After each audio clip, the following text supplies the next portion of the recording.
I've refilmed this intro several times because I hate the camera angle. And am I even recording? No, I'm not recording. Cars! We love cars. We ride in cars, we customize cars, we most importantly drive cars. And some of us love our cars more than is humanly acceptable. You know exactly who you are. This video is yet again a stand-in for this could have been a simple essay, but Gracie is a tryhard and needs to make content for her portfolio very badly. I'll be honest, I barely know anything about cars.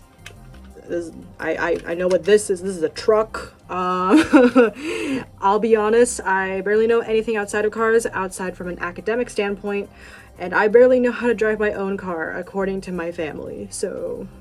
But do you know what I kind of know enough about to make a video? Fashion! Okay, I said kind of, not like completely. Okay, look what I'm wearing. I'm pretty sure I wore this same shirt for a video like years ago on this very same channel. I don't know. Alright, so logically, let's just, mash the two together, and today we'll be talking about how cars can be reused into something wearable and fashionable and usable, and why it's so important to do so.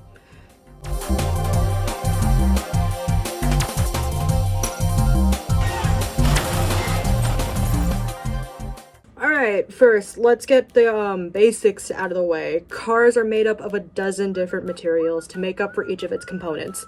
Most, if not all, cars on the market right now have a frame and chassis made of steel. Steel has been the auto industry's standard material for nearly a century now because it's inexpensive, easy to press shapes out of and make a bunch of, and can be used as a material beyond the main frame for stuff like suspension components, wheels, and engines. The biggest competitor nowadays to steel has been aluminum, a pure element that is lighter in weight than steel and is stronger. It used to just be used in luxury cars, but now can be commonly seen in aluminum hoods, doors, and trunk lids of the regular consumer car. Copper is also a highly used metal in general when it comes to consumer products. For cars, though, it's mainly found in electrical wiring and electrical motors. And just for the fun of it, I guess, you can find lead in stuff like lead acid batteries, because lead is super fun, I guess. There's also platinum, palladium, magnesium, titanium, and rhodium, which all can be found in most high-performance vehicles. Then there's straight up glass. I assume if you played Minecraft or something, you know what glass is made of. If you don't, just look it up. Glass is the reason why you can see outside of your car, or if you at least choose to see anything outside of your car, I don't know. Your windshield, side windows, backlights, which is the auto industry term for rear view mirrors, and interior mirrors, all use some sort of glass. Some parts specifically utilize fiberglass, plastic materials reinforced by glass fibers. Then there's just straight up plastic, which is in a car. This is made out of plastic, but it's not drivable as far as I know. Plastic is used in a lot of different ways in cars, but are often jumbled together into one homogeneous material, when in actuality, plastic materials can be categorized into synthetic or semi-synthetic materials. J.D. Power says that plastic makes up for nearly all of the soft and hard trim pieces in a car, including but not limited to dashboards, instruments, infotainment displays, seat padding, armrests, and consoles, and probably that plastic water bottle you have tumbling in your backseat for months now. This is your sign to go throw it away. We all have one. Don't lie. And last but not least, rubber.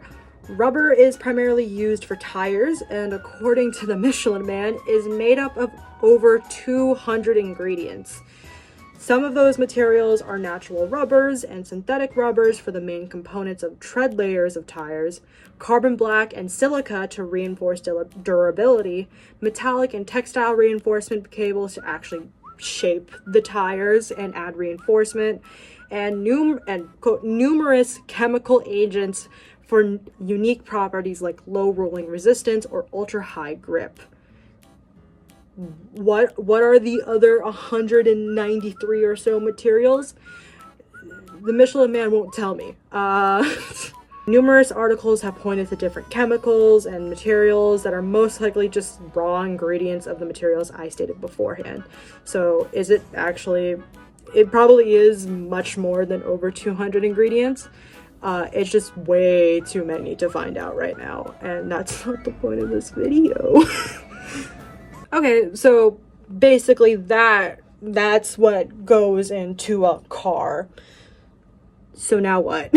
Cars are considered to be one of the most recycled items in the US, with around 12 million units recycled per year and an additional 8 million units in Europe. By contrast, though, roughly 10 million cars are tossed into a landfill each year. The EPA states that on average, 75% of a car's weight contains metals that can be recycled. The other 25%, called, this is their term, not mine, shredder fluff, which is literally just everything else, is disposed of in landfills. But that's not to say literally everything in a car is definitively recyclable or non-recyclable. For metals, most of a car's steel can be recycled and remelted again into a pure sheet metal, reducing the need for mining and processing iron ore to make brand new steel. Roughly 100 million tires per year are recycled and reused for stuff like playground surfaces, garden mulch, and, you know, more tires. There's also like car batteries, which in general are considered to be one of the most recycled products in the country. Just like any battery you might find in a remote or your devices, they can be recycled to the appropriate waste management centers and be reused for parts. There's actually plenty of dedicated facilities around the country solely for car recycling. In general, it is advised to look for places that have been awarded the Certified Automotive Recycler certification, or CAR, as those places with the certification only been given that certification if they've committed to environmentally friendly practices. Some places are even eligible of having the chance to receive this giant trophy for being the member of the year and for being great recyclers. I guess. It's a giant trophy, Jesus. Alright, so that's pretty much the industry standard / quote normal ways of recycling and reusing a car. There have been other unconventional ways for cars to be reused. One of them is, well, fashion, the point of this video. Cars and fashion have always gone hand in hand for years. There have been clothes designed to drive cars for both men and women over the years, whether for race car driving or just recreational driving. There's also been direct collaborations between car companies and fashion brands making exclusive vehicles that are probably too expensive for me and you to buy. Gucci, Mercedes, Louis Vuitton, and many other combination of cars and luxury brands have collaborated to make exclusive vehicles and matching clothes or bags or whatever. It's really interesting, and they're not really the most flashiest collaborations. You really got to look. And then there's like stuff like, you know, video game collaboration cars where it's just, you can tell. Speaking of that train of thought, there's then just like cosplayers, which I feel like I need to talk about in general. I love cosplayers. They have a very special place in my heart. I appreciate their craft and the dedication to their art. So whether it's like Cars, like the movie cosplays or whatever, or just like whatever engineering this kid's parents came up with to make this Transformers like cosplay thing, Halloween costume, whatever. But what about the main point of this video, the title of this video, most likely, car parts used for fashion materials. So like one of the most recent examples of this specific type of fashion comes from Ex Machina designer Jeremy Scott, in which he collaborated with Hyundai in an attempt to create haute couture and accessories out of the company's electric vehicle parts. He reuses items like wheels, seat belts, tail lights, and wipers for his garments, and they honestly look pretty cool.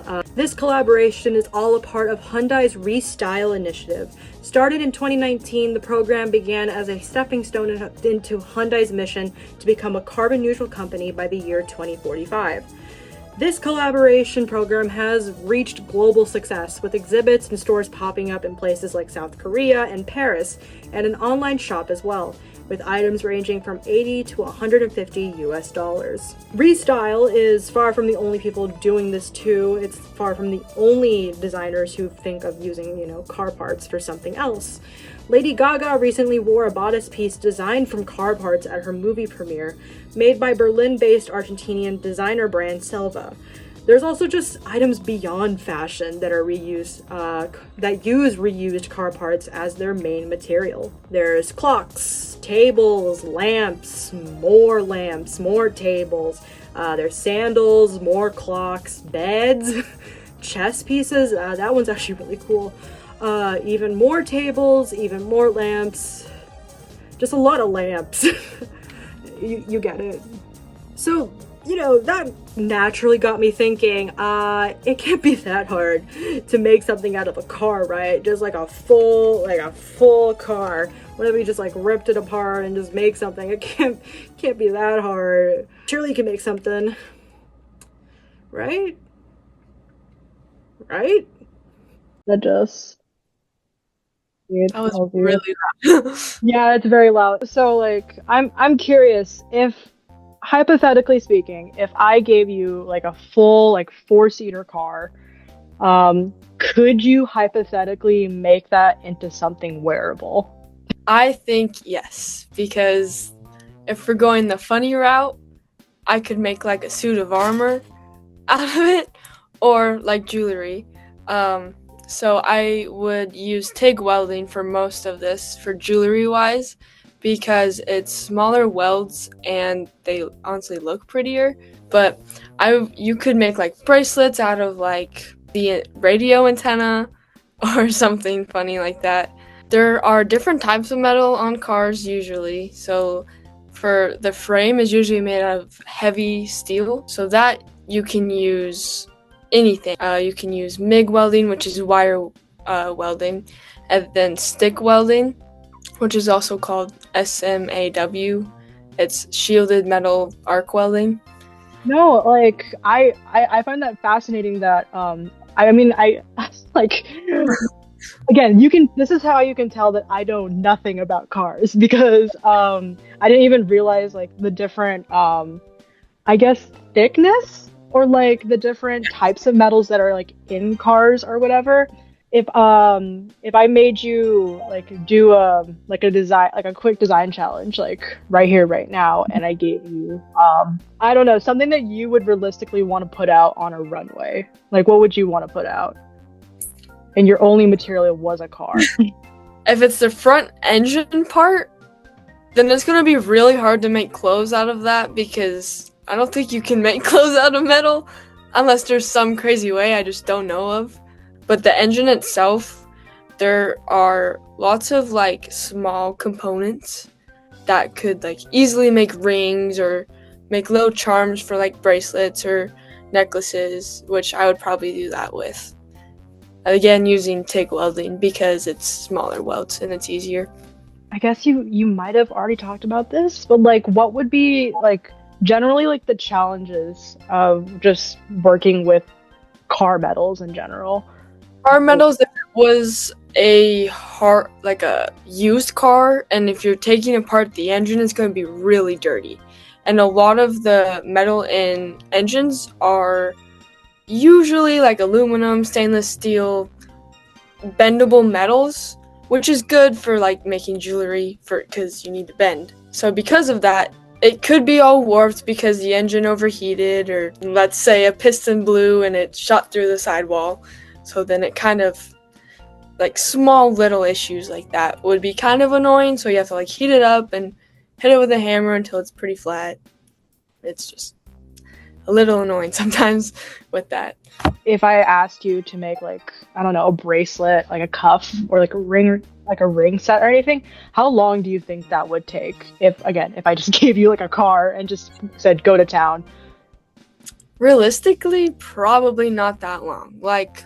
Half a day. If the Really? it would probably take me from 8 till 11, which is our halftime, for a cuff, and then 10 rings. It doesn't really Wow. that way. Yeah. Oh, I should ask though, what would you make for yourself? Personally, so I have an old 93 4Runner, and unfortunately my head gaskets are blown. So I have to sell it. But if I were to keep it and turn it into jewelry, let's say, honestly, it would have sentimental value. So I would probably like take a piece of the paint and like epoxy it and put like a little frame around it. So I would kind of do that around the paint because it's like, oh, this was off of my old car that had lots of value to me. Like the pistons, like I was talking about earlier, from this top part, I would honestly probably, because it's all solid, so I would probably take off like the top part, so it's like here, chop that off, hollow this bottom part out, then I can make like a cool bracelet out of it or something. I will say another idea for clothes-wise out of a car is you could take like, if the car has leather seats, you could totally make like a jacket or some cool pants out of the seats, or even if they're cloth. That just came to my mind. I'm like, that would be cool. Yeah. Yeah. Because there's some car seats out there that are kind of cool, pattern-wise. That makes sense. But other than that, unless again you have anything you want to shout out or whatever, I think that's it. I will say I recommend everyone to try welding at least once. It's really I mean, I would love to try welding in a more professional setting because I think that's cool, but also again like yeah, I totally get it.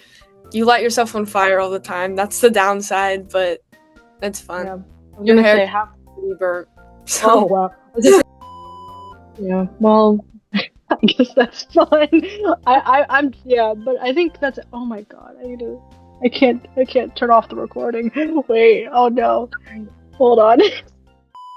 That's pretty much it. I hope you've learned something, because I definitely did doing this video, because I didn't know anything about cars going into this. That's a joke. I've learned a lot from this term in my class about cars. That's a joke. I learned a lot. Make sure if you've given up on your car or your car has given up on you, to recycle it properly to a certified car management facility, because maybe one day you could be wearing parts of your car as a cool dress, bag, or like memento, whatever.